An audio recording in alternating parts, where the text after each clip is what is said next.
ফখরুল সাহেবের ওইখানে কোনো কথা চলে না, ওইখানে শুধু শাহ আলমের কথা চলে। শাহে আলম শুধু ওনার কথা চলে, স্টেট মিনিস্টারের।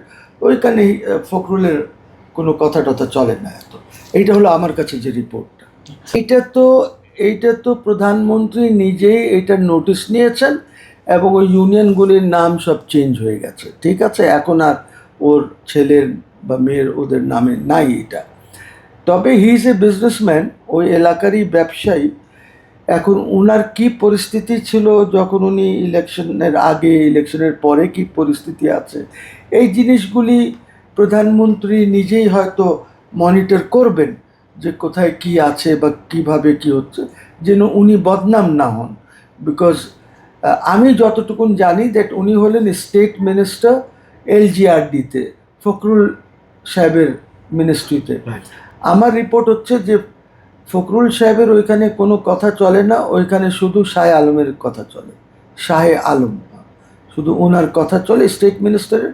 ওইখানে ফখরুলের কোনো কথা টথা চলে না এত। এইটা হলো আমার কাছে যে রিপোর্টটা। তাহলে এটার জন্য অ্যান্টি কারাপশনকে নিজে নোটিশ নেওয়া উচিত, যে কীভাবে ভালো অ্যাটলিস্ট নোটিশ তো দিতে পারে, যে আপনি এক্সপ্লেন করেন যে আপনি যখন ইলেকশন করলেন তখন এই বলেছিলেন, এখন আপনার সম্পত্তি যেটা দেখা যাচ্ছে এত আছে, দে ক্যান টেক নোটিস। এমপিকে ওরা বলেছিল যে আসেন, কথা বলতে চাই, দেখা সাক্ষাৎ করতে চাই, তো ওরা গেছে, কিন্তু ওদের মধ্যে তো ওই ডেপথ নাই ওর সাথে আলাপ করার জন্য।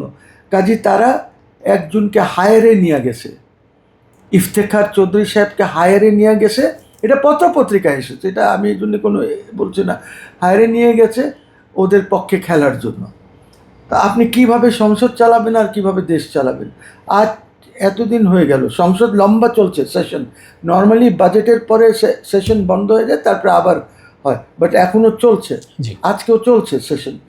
সো এই যে সেশন চলছে, আপনি কি ন্যাশনাল ইম্পর্টেন্সের কিছু আপনি আলাপ আলোচনা করছেন, না এইটাই করছেন যে আমাকে এত বেডের হাসপাতাল দাও, আমাকে রাস্তা করে দাও? আরে বাবা, রাস্তা করা, হাসপাতাল করা, মন্ত্রী আছেন, আপনি এমপি হিসাবে আপনি আপনার এলাকার কথা গিয়ে বলেন।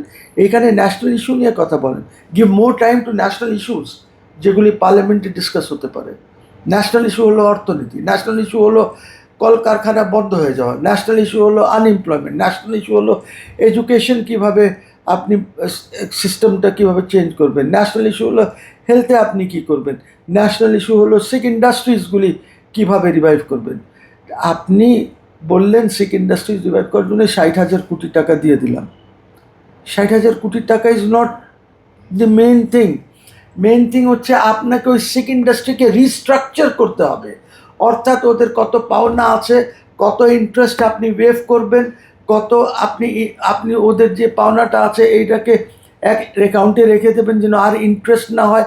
আবার এটাকে চালু করার জন্য ওদের কত টাকা লাগবে, বিকজ যে কারখানা 10 বছর, 5 বছর, 6 বছর থেকে বন্ধ আছে, ওই কারখানায় মেশিনসগুলির কী অবস্থা, নতুন কি মেশিন এনে ওইটাকে আপনাকে আধুনিক করতে হবে কিনা, নানান জিনিস আছে ইউসি। সো এই জিনিসগুলি তো খালি 60,000 কোটি টাকা দিয়ে হবে না, আপনাকে এই জিনিসগুলিও করতে হবে তার সাথে।